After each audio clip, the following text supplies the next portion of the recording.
Je m'installe pour pouvoir repasser une chemise.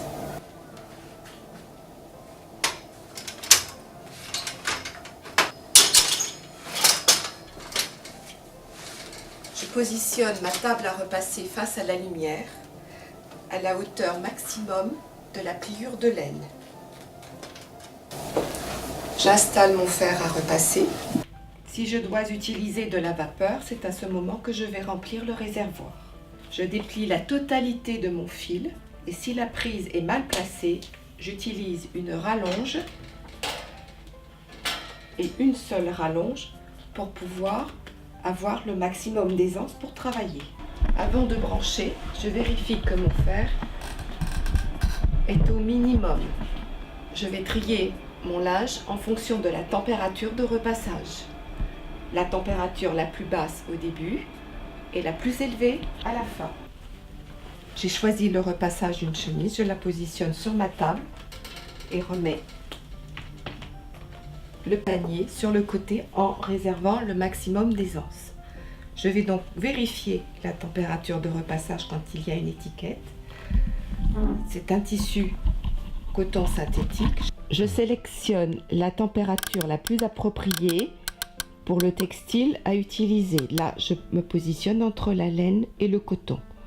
Ni trop froid, ni trop chaud non plus. Je me positionne les jambes écartées de la largeur des épaules, les genoux légèrement fléchis et souples.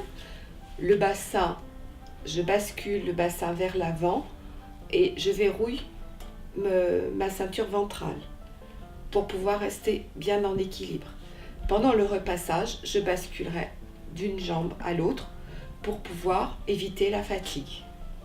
Pour repasser ma chemise, puisque j'ai choisi de repasser sans eau, donc à sec, je vais commencer le repassage par les petites surfaces, le col, les poignets que je déboutonne, les pattes de boutonnage de devant et la poche de poitrine. Ensuite, je repasserai les manches et le reste du corps du vêtement après avoir repassé le plastron à plat ou en utilisant le bout de la table à repasser. Pour éviter le lustrage, je repasse à l'envers. Je fais les pattes.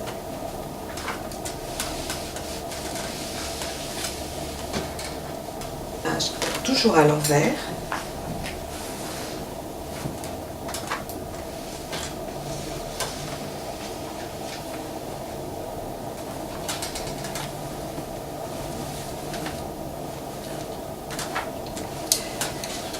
Et les poignets.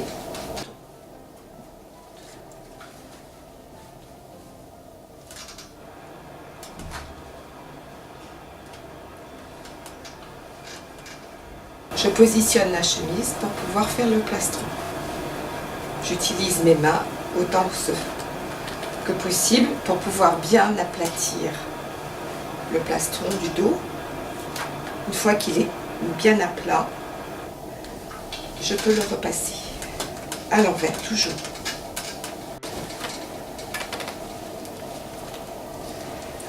Si c'est nécessaire, je fais une finition sur l'endroit en utilisant le bout de la table.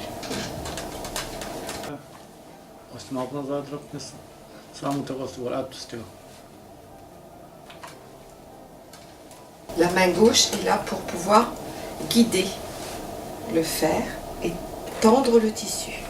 Pour le repassage des manches, je mets mon vêtement à plat. Je positionne la manche par rapport à la couture du dessous de bras et avec la main, j'étale le plus que possible pour avoir le moins de faux plis.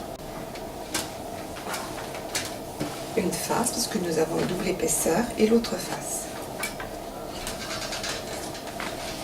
Maintenant que les petites surfaces sont repassées, je vais procéder au repassage des pans de la chemise.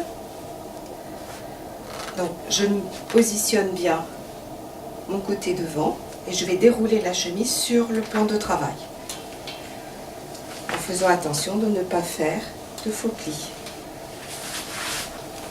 Je passe au dos.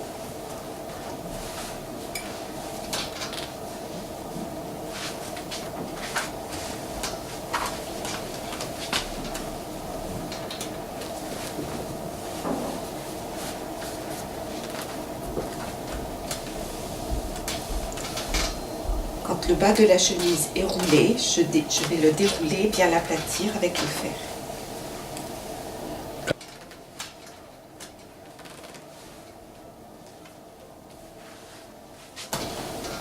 N'oublie pas de repasser un coup sur les coutures.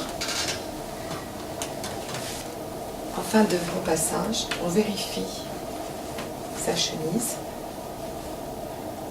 Et là, on peut la positionner sur un cintre ou la plier. Le fer à repasser, on remet le thermostat au minimum. Voilà, j'attache le premier bouton pour qu'elle ne glisse pas. Après que le fer est refroidi, nous allons le ranger. Donc on va commencer par débrancher la rallonge et le faire dans un endroit sécurisé, en hauteur si possible, pour qu'il puisse refroidir.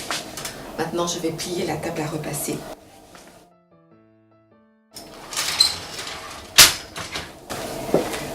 Le panier à linge, je le range à son endroit habituel.